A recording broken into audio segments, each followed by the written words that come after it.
ذخیرۃ الجانان فی فہم القرآن، درس نمبر 19، سورہ البقرہ، رکوع نمبر 4، صفحہ نمبر 113، اس کتاب کا صفحہ نمبر 171۔ پہلے تلاوت کریں گے، پھر اس کا لفظی ترجمہ پڑھیں گے، پھر تفسیر پڑھیں گے۔ اعوذ باللہ من الشیطان الرجیم، بسم اللہ الرحمن الرحیم۔ وَإِذْ قَالَ رَبُّكَ لِلْمَلَائِكَةِ إِنِّي جَاعِلٌ فِي الْأَرْضِ خَلِيفَةً قَالُوا أَتَجْعَلُ فِيهَا مَن يُفْسِدُ فِيهَا وَيَسْفِكُ الدِّمَاءَ وَنَحْنُ نُسَبِّحُ بِحَمْدِكَ وَنُقَدِّسُ لَكَ قَالَ إِنِّي أَعْلَمُ مَا لَا تَعْلَمُونَ وَعَلَّمَ آدَمَ الْأَسْمَاءَ كُلَّهَا ثُمَّ عَرَضَهُمْ عَلَى الْمَلَائِكَةِ فَقَالَ أَنبِئُونِي بِأَسْمَاءِ هَؤُلَاءِ إِن كُنتُمْ صَادِقِينَ قَالُوا سُبْحَانَكَ لَا عِلْمَ لَنَا إِلَّا مَا عَلَّمْتَنَا إِنَّكَ أَنْتَ الْعَلِيمُ الْحَكِيمُ قال يا آدم أنبئهم بأسمائهم فلما أنبأهم بأسمائهم قال ألم أقل لكم إني أعلم غيب السماوات والأرض وأعلم ما تبدون وما كنتم تكتمون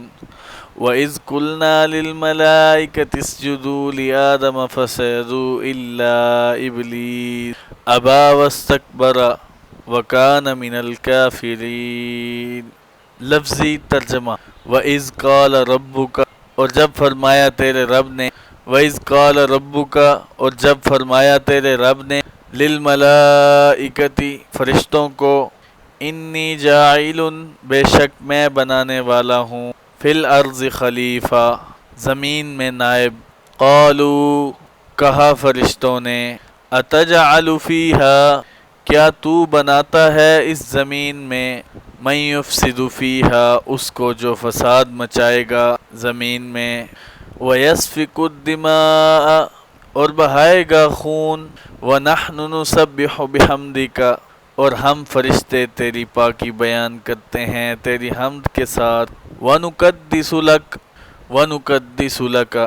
اور ہم تیری پاکیزگی کا اقرار کرتے ہیں۔ قَالَ إِنِّي أَعْلَمُ،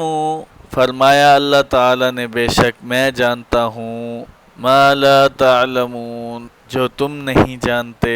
وَعَلَّمَ آدَمَ، اور تعلیم دی آدم کو، آدم علیہ السلام، الاسماء کلھا، سب ناموں کی، ثم عرضهم علی الملائکۃ، پھر ان کو پیش کیا فرشتوں پر، فقال انبئونی، پھر فرمایا اللہ تعالی نے مجھے خبر دو، باسماء ہؤلاء، ان چیزوں کے ناموں کی، ان کنتم صادقین، اگر تم سچے ہو۔ قالوا سبحانک، کہا فرشتوں نے تیری ذات پاک ہے، لا علم لنا، ہمیں کوئی علم نہیں ہے، الا ما علمتنا، مگر وہ جو تو نے ہمیں سکھایا ہے، انک انت العلیم الحکیم، بے شک تو ہی ہے علم والا اور حکمت والا۔ قال یا آدم انبئہم، فرمایا اللہ تعالی نے اے آدم خبر دے ان کو، بِأَسْمَائِهِمْ، ان چیزوں کے ناموں کی، فَلَمَّا أَنبَأَهُمْ، پس جب خبر دی آدم علیہ السلام نے ان کو، بِأَسْمَائِهِمْ، ان چیزوں کے ناموں کی، قَالَ أَلَمْ أَقُلْ لَكُمْ، فرمایا اللہ تعالی نے کیا میں نے تمہیں نہیں کہا تھا، انی اعلم، بے شک میں جانتا ہوں، غیب السماوات والارض، آسمانوں اور زمین کے غیبوں کو، وَأَعْلَمُ، اور میں جانتا ہوں، مَا تُبْدُونَ، اس چیز کو جس کو تم ظاہر کرتے ہو، وَمَا كُنْتُمْ تَكْتُمُونَ، اور اس چیز کو جس کو تم چھپاتے ہو۔ وَإِذْ قُلْنَا لِلْمَلَائِكَةِ، اور جب کہا ہم نے فرشتوں کو اسجدوا لآدم سجدہ کرو تم آدم علیہ السلام کو، فسجدوا پس انہوں نے سجدہ کیا، الا ابلیس مگر ابلیس نے، ابا واستکبر اس نے انکار کر دیا اور تکبر کیا، وکان من الکافرین اور تھا وہ کافروں میں سے۔ جی سب سے پہلے اس کا ربط بیان ہوگا، ان آیات کا پچھلی آیات کے ساتھ کیا ربط ہے۔ اس کے متعلق علماء کرام فرماتے ہیں کہ نعمتیں دو قسم کی ہیں، ایک ظاہری اور ہنسی کے نظر آتی ہیں اور محسوس ہوتی ہیں، جیسے آسمان، زمین، انسان کا وجود، خوراک اور لباس ہے کہ یہ نظر بھی آتی ہیں اور محسوس بھی ہوتی ہیں۔ دوسری نعمتیں باطنی اور معنوی ہیں جو نہ تو نظر آتی ہیں اور نہ محسوس ہوتی ہیں، جیسے علم، اخلاق حسنہ وغیرہ ہیں، جو کہ نہ تو نظر آتی ہیں اور نہ محسوس ہوتے ہیں، کیونکہ اخلاق حسنہ کا پتہ تو معاملہ کرنے کے بعد چلے گا، ویسے نہیں معلوم ہو سکتا۔ خلافت عرضی، تو پہلے ظاہری اور حسی نعمتوں کا ذکر تھا کہ اللہ تعالیٰ نے تمہیں پیدا کیا، آسمانوں اور زمینوں کو پیدا فرمایا، اور اب باطنی اور معنوی نعمتوں کا ذکر ہے کہ اے انسانوں تم اس بزرگ کی نسل سے ہو جس کو اللہ تعالیٰ نے علم کی دولت سے نوازا، جس کی بدولت وہ فرشتوں سے آگے نکل گیا اور مسجود الملائکہ بنا، اور انسانوں کی توجہ اس طرف بھی کرائی ہے کہ تم شیطان کے نقش قدم پر چلتے ہو، اس نے جو تمہارے ساتھ کیا تھا وہ بھی سن لو اور اس کے نقش قدم پر چلنا چھوڑ دو اور اپنی اصل کو نہ بھولو۔ وَإِذْ قَالَ رَبُّكَ اور جب فرمایا تیرے رب نے للملائکۃ فرشتوں کو، ملائکہ اولوکتن سے مشتق ہے اور اولوکتن کا معنی پیغام پہنچانا، اور فرشتوں کے ذمہ بھی مختلف ڈیوٹیاں لگی ہوئی ہیں، کوئی وحی لاتا ہے، کوئی رحمت کا پیغام پہنچاتا ہے، کوئی نیکیوں کے لیے رحمت کی دعائیں کر رہا ہے، کوئی مجرموں پر لعنتیں پہنچا رہا ہے، کوئی احکامات پہنچانے کی ذمہ داری پوری کر رہا ہے، اس لیے ان کو ملائکہ کہا جاتا ہے۔ اور فرشتوں کی تخلیق نور سے ہوئی ہے، فرشتوں کے نور سے مراد۔ چنانچہ مسلم شریف میں روایت ہے کہ حضرت عائشہ صدیقہ رضی اللہ تعالی عنہا فرماتی ہیں کہ حضرت صلی اللہ علیہ وسلم نے فرمایا خلقت الملائکۃ من نور، فرشتے نور سے پیدا کیے گئے ہیں، لیکن یہ نور وہ نہیں ہے جو اللہ تعالیٰ کی صفت ہے۔ اللہ نور السماوات والارض، اللہ تعالیٰ آسمانوں اور زمین کا نور ہے۔ اللہ تعالیٰ کی صفاتی ناموں میں سے ایک نام نور بھی ہے، یہ صفت اللہ تعالیٰ کے ساتھ خاص ہے، اس سے کوئی چیز نہیں نکلی۔ فرشتے جس نور سے پیدا کیے گئے ہیں وہ مخلوق ہے، جس طرح مٹی مخلوق ہے، اس سے اللہ تعالیٰ نے آدم علیہ السلام کو پیدا فرمایا۔ آگ مخلوق ہے جو جنات کی اصل ہے، اسی طرح نور بھی مخلوق ہے، اس سے اللہ تعالیٰ نے فرشتوں کو پیدا فرمایا ہے۔ وہ نہ کھاتے ہیں نہ پیتے ہیں اور نہ ان میں جنسی خواہشات ہیں، وہ ہر وقت اللہ تعالیٰ کی عبادت میں لگے رہتے ہیں، اور ان کی اعلیٰ ترین عبادت ہے سبحان اللہ و بحمدہ۔ تو فرشتوں کو اللہ تعالیٰ نے فرمایا انی جاعل فی الارض خلیفہ، بے شک میں بنانے والا ہوں زمین میں نائب۔ خلیفہ کا معنی ہے نائب، اللہ تعالیٰ کی نیابت کا مطلب یہ ہے کہ اللہ تعالیٰ کے احکام اور اللہ تعالیٰ سے وصول کر کے اس کی مخلوق پر نافذ کرے، مخلوق کو پہنچائے تاکہ وہ اس پر عمل کریں۔ فرشتوں کا اشکال، قالو کہا فرشتوں نے اتجعل فیہا، کیا تو بناتا ہے اس زمین میں، من یفسد فیہا، اس کو جو فساد مچائے گا زمین میں، ویسفک الدماء، اور بہائے گا خون، ونحن نسبح بحمدک، اور ہم فرشتے تیری پاکی بیان کرتے ہیں تیری حمد کے ساتھ، سبحان اللہ والحمد للہ پڑھتے رہتے ہیں، ونقدس لک، اور ہم تیری پاکیزگی کا اقرار کرتے ہیں کہ تو تمام عیبوں اور کمزوریوں سے پاک اور صاف ہے، اس سے فرشتوں کا مدعا یہ تھا کہ اے پروردگار، کسی اور مخلوق کو جو خلیفہ بنانا چاہتا ہے ہمیں بنا دے، ہم ہر وقت تیری تسبیح اور تقدیس میں لگے ہوئے ہیں۔ انسان کی فضیلت۔ قال انی اعلم، فرمایا اللہ تعالیٰ نے بے شک میں جانتا ہوں، ما لا تعلمون، تو جو تم نہیں جانتے۔ تمہارے ذہن میں صرف فرما برداری اور اطاعت ہے کہ جس کو تو نے پیدا کرنا ہے اس نے بھی تیری فرما برداری اور اطاعت کرنی ہے، اور وہ ہم کر رہے ہیں، لہٰذا اس کو بنانے کی کیا ضرورت ہے؟ ٹھیک ہے تم فرما بردار ہو اور رہو گے، کیونکہ تمہارے خمیر میں خواہشات نہیں ہیں۔ میں ایک ایسی مخلوق بنانا چاہتا ہوں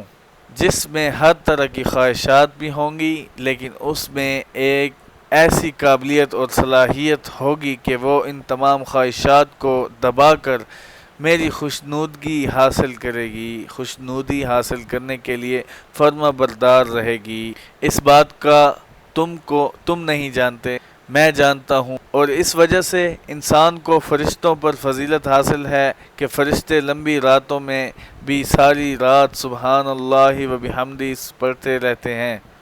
کوئی قیام میں پڑھ رہا ہے، کوئی رکوع میں اور کوئی سجدے میں۔ نہ ان کو وضو کی ضرورت ہے کیونکہ ان کا وضو ٹوٹتا ہی نہیں ہے، نہ ان کو نیند کی حاجت ہے، اور انسان کے ساتھ یہ ساری حاجتیں اور ضرورتیں لگی ہوئی ہیں۔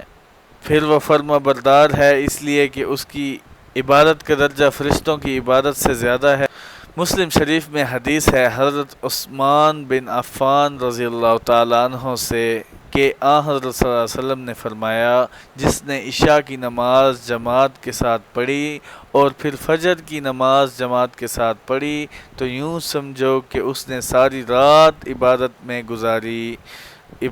گزاری ہے، یعنی عشاء کی نماز جماعت کے ساتھ پڑھ کر سو گیا اور صبح کو اٹھ کر فجر کی نماز جماعت کے ساتھ پڑھی تو اس کا سونا بھی عبادت شمار ہوگا، کیونکہ یہ گرمی سردی کی پرواہ کیے بغیر اٹھتا ہے، وضو کرتا ہے، پھر چل کر مسجد میں جاتا ہے، اور فرشتوں کو نہ گرمی کی تکلیف، نہ سردی کا احساس، نہ چلنے سے تھکاوٹ، اس لیے انسان کی 5 منٹ کی عبادت فرشتوں کی ساری رات کی عبادت سے افضل ہے۔ سبحان اللہ و بحمدہ سبحان اللہ العظیم۔ اگرچہ مقدار میں تھوڑی ہے، اور فرشتوں نے یہ بھی کہا کہ یہ زمین میں فساد مچائے گا اور خون ریزی کرے گا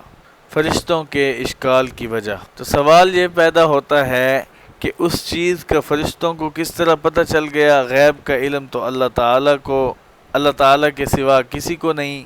ہے، تو انہوں نے قبل از وقت یہ بات کس طرح کر دی؟ اس سلسلے میں مفسرین کرام رحمۃ اللہ علیہم نے بہت ساری باتیں بیان فرمائی ہیں۔ ان میں سے ایک بات یہ بھی فرمائی ہے کہ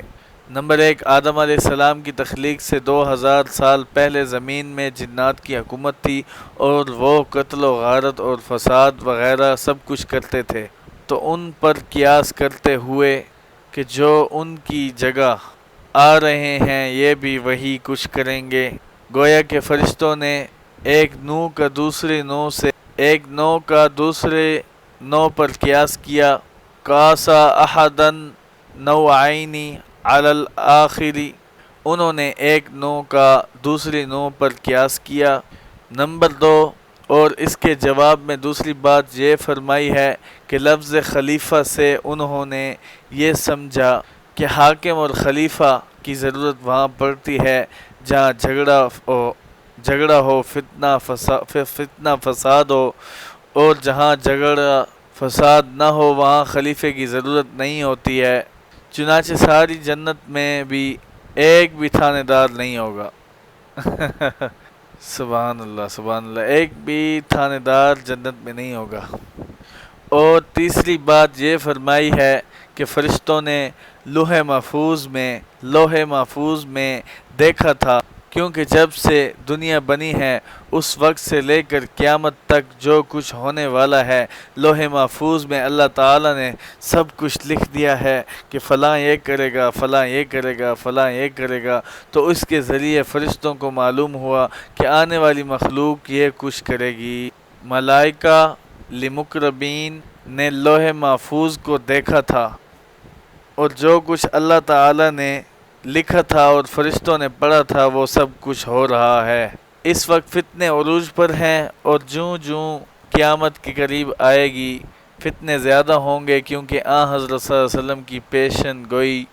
ہے کہ جوں جوں قیامت قریب آئے گی فتنے زیادہ ہوں گے، لوگ اتنے پریشان ہو جائیں گے کہ آدمی قبر کو دیکھ کر کہے گا کاش یہ میری قبر ہوتی، یعنی میں مر چکا ہوتا اور فتنوں سے محفوظ ہو جاتا۔ اور حضرت صلی اللہ علیہ وسلم کی زبان مبارکہ سے جو لفظ نکلا ہے وہ کبھی خطا نہیں جا سکتا۔ جوں جوں قیامت قریب ہوگی دن بدن فتنوں میں اضافہ ہوگا، کمی کی توقع نہیں ہے۔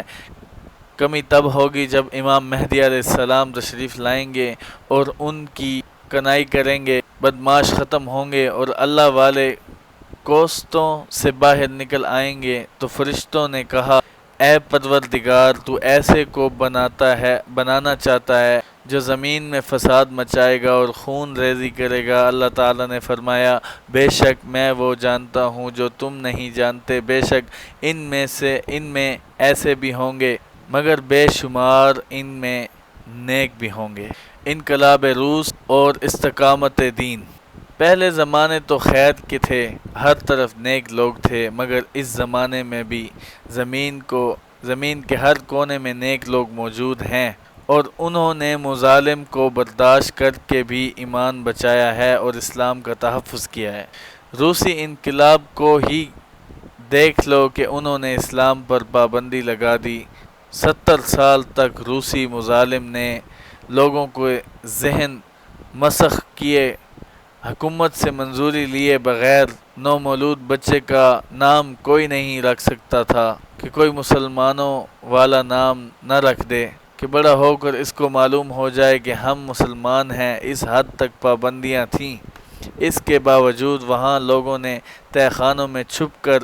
اپنے بچوں کو دین سکھایا اور ایمان کا تحفظ کیا۔ الحمدللہ اس وقت بھی ان علاقوں میں مسلمان موجود ہیں۔ حضرت آدم علیہ السلام اور فرشتوں کا امتحان۔ وَعَلَّمَ آدَمَ الْأَسْمَاءَ كُلَّهَا، اور تعلیم دی آدم علیہ السلام کو سب ناموں کی۔ ثُمَّ عَرَضَهُمْ عَلَى الْمَلَائِكَةِ، پھر ان کو پیش کیا فرشتوں پر۔ فَقَالَ أَنْبِئُونِي، پھر فرمایا اللہ تعالیٰ نے مجھے خبر دو، بِأَسْمَاءِ هَؤُلَاءِ، ان چیزوں کے ناموں کی، ان کنتم صادقین، اگر تم سچے ہو کہ ہم خلافت کے حقدار ہیں۔ قالوا سبحانک، کہا فرشتوں نے تیری ذات پاک ہے، لا علم لنا، ہمیں کوئی علم نہیں ہے، الا ما علمتنا، مگر وہ جو تو نے ہمیں سکھایا ہے، انک انت العلیم الحکیم، بے شک تو ہی ہے علم والا حکمت والا۔ قال یا آدم انبئہم انبئہم، فرمایا اللہ تعالیٰ نے اے آدم خبر دے ان کو باسمائہم، ان چیزوں کے ناموں کی۔ فلما انبأہم، پس جب خبر دی آدم علیہ السلام نے ان کو باسمائہم، ان چیزوں کے ناموں کی، قال الم اقل لکم، فرمایا اللہ تعالیٰ نے کیا میں نے تمہیں نہیں کہا تھا، انی اعلم، بے شک میں جانتا ہوں، غیب السماوات والارض، آسمانوں اور زمینوں کے غیبوں کو، لا یعزب عنہ مثال ذرۃ، اس سے ایک ذرہ بھی پوشیدہ نہیں ہے، مگر مطلب اللہ تعالیٰ سے ایک ذرہ بھی اس دنیا میں ہے تو وہ بھی پوشیدہ چھپا ہوا نہیں ہے۔ وَأَعْلَمُ، اور میں جانتا ہوں، مَا تُبْدُونَ، اس چیز کو جس کو تم ظاہر کرتے ہو، وَمَا كُنْتُمْ تَكْتُمُونَ، اور اس چیز کو جس کو تم چھپاتے ہو۔ ظاہر تو یہ کرتے تھے کہ اے پروردگار ہم تیری تسبیح پڑھتے ہیں، تیری پاکیزگی کا اظہار کرتے ہیں، اور چھپاتے تھے کہ ہمیں خلافت ملنی چاہیے۔ آدم علیہ السلام کی برتری کی وجہ بما امثلہ۔ اب یہاں پر ایک سوال پیدا ہوتا ہے کہ رب تعالیٰ نے تعلیم تو دی آدم علیہ السلام کو، اور امتحان میں فرشتے بھی مبتلا کیے گئے۔ بظاہر یہ بات انصاف کے خلاف معلوم ہوتی ہے، یا تو فرشتوں کو بھی تعلیم دی جاتی پھر امتحان لیا جاتا۔ مولانا اشرف علی تھانوی رحمۃ اللہ علیہ نے بیان القرآن میں اس کا بڑا مختصر جواب دیا ہے۔ فرماتے ہیں کہ اللہ تعالیٰ نے فرشتوں کی موجودگی میں آدم علیہ السلام کو ان چیزوں کے نام بتائے، مثلاً آدم علیہ السلام کو سمجھایا کہ یہ دہی ہے، یہ ہانڈی ہے، یہ دہی ہے، یہ ہانڈی ہے، اس کو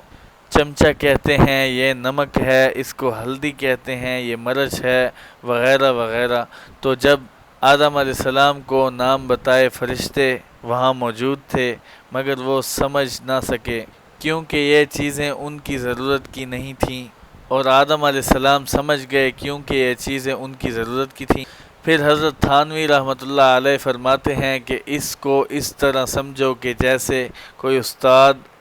اقلیدس جیومیٹری پڑھائے اور کہے کہ ایک زاویہ قائمہ ہوتا ہے اور ایک زاویہ کا قاعدہ ہوتا ہے،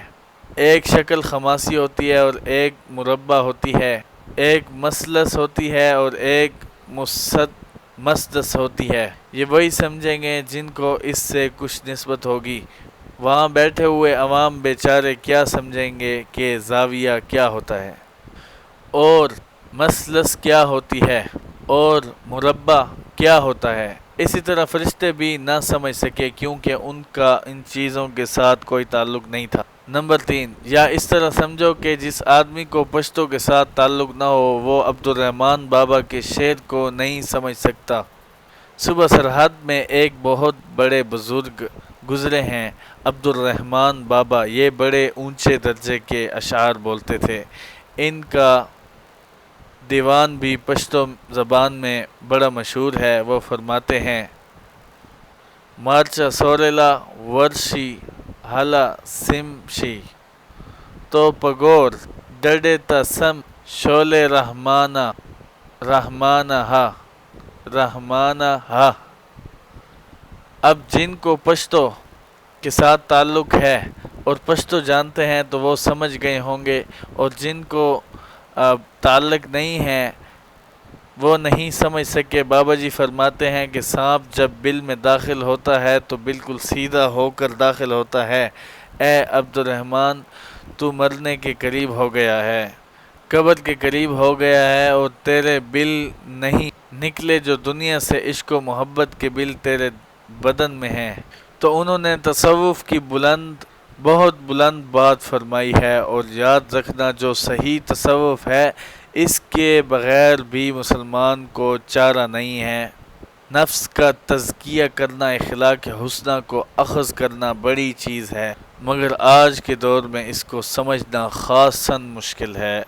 فرشتوں کو سجدہ کا حکم، وَإِذْ قُلْنَا لِلْمَلَائِكَةِ، اور جب کہا ہم نے فرشتوں کو اسجدوا لِآدَمَ، سجدہ کرو تم آدم علیہ السلام کو، فسجدوا، بس انہوں نے سجدہ کیا، الا ابلیس، مگر ابلیس نے، ابا واستکبر، اس نے انکار کر دیا اور تکبر کیا، وکان من الکافرین، اور تھا وہ کافروں میں سے۔ یہاں یہ سوال پیدا ہوتا ہے کہ اللہ تعالیٰ نے سجدہ کرنے کا حکم تو فرشتوں کو دیا تھا اور ابلیس تو جنات میں سے تھا،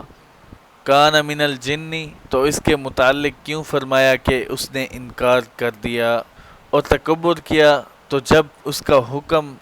کو حکم ہی نہیں تھا تو اس نے انکار کس طرح کیا؟ تو یاد رکھنا قرآن کریم میں ایک جگہ اجمال ہوتا ہے اور دوسری جگہ اس کی تفصیل ہوتی ہے۔ یہاں تو صرف فرشتوں کو سجدے کا حکم ہے، اور سورہ الاعراف کے دوسرے رکوع میں آتا ہے کہ ابلیس کا انکار و تکبر،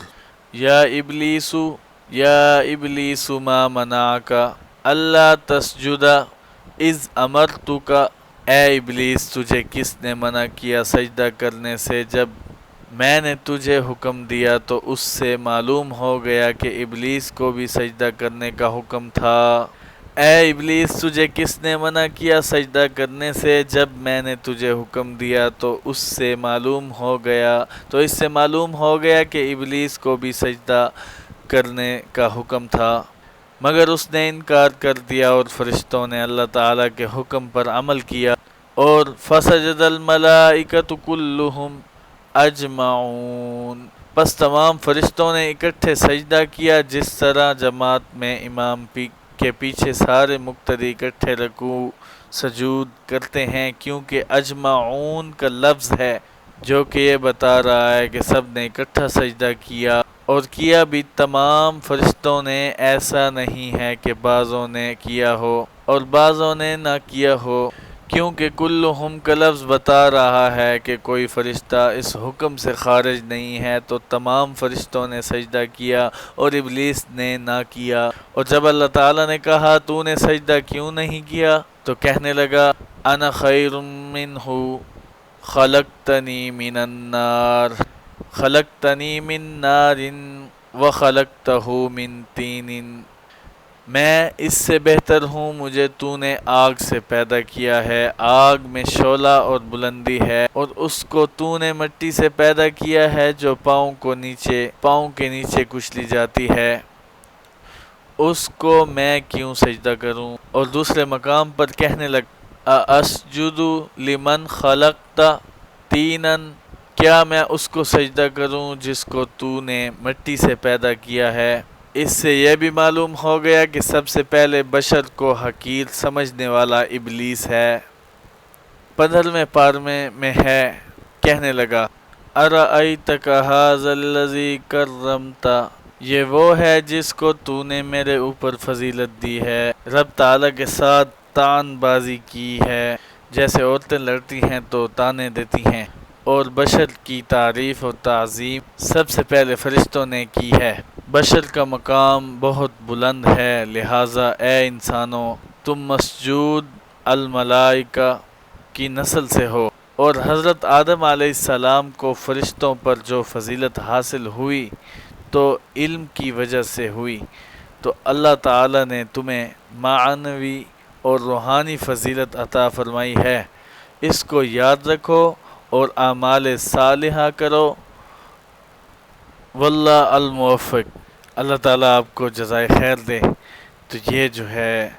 آدھا گھنٹے کا ہمارا یہ 19واں درس بھی مکمل ہوا، شکر الحمدللہ۔ اور آج ہم نے انشاءاللہ پڑھا تھا تو آج ہمارا درس مکمل ہو گیا، شکر الحمدللہ۔ یہ دیکھیں جی آگے صفحہ نمبر 167 ہے میرے خیال میں، اور کتاب نمبر کا صفحہ 185 ہے۔ وَقُلْنَا يَا آدَمُ اسْكُنْ أَنْتَ وَزَوْجُكَ الْجَنَّةَ، یہاں پر آگے جو ہے آدم علیہ السلام اور ان کی زوجہ محترمہ کا ذکر آئے گا، اور وہ کیسے جنت سے نکالے گئے اور کیسی ان کی زندگی تھی، سارا آئے گا۔ تو آہستہ آہستہ پڑھیں، آہستہ آہستہ سیکھیں، جو آپ نے ایک بار پڑھی ہے دیکھی ہے ویڈیو، اس کو دوبارہ سے دہرا لیں تاکہ آپ کو دوبارہ سے سن لیں اور ایک ایک واقعہ اپنے ذہن میں بٹھا لیں۔ یہ آپ کو انشاءاللہ تعالی کہیں بھی آپ کو ایک روحانی فیض بھی ملے گا، اس سے اللہ تعالیٰ کے علم سے علم مل رہا ہے، تو یہ ہماری بہت بڑی خوش قسمتی ہے۔ اللہ تعالیٰ آپ کو اور ہمارا حامی و ناصر ہو، اور جو کوئی بھول چوک ہم سے کوئی غلطی کوتاہی اس درس میں ہوئی ہو تو اللہ تعالیٰ سے آپ بھی اور ہم بھی دعا کرتے ہیں کہ اللہ تعالیٰ ہم کو ہماری وہ غلطی وہ کوتاہی معاف کرے اور اس پڑھے ہوئے درس کو قبول و منظور فرمائے۔ جزاک اللہ خیر۔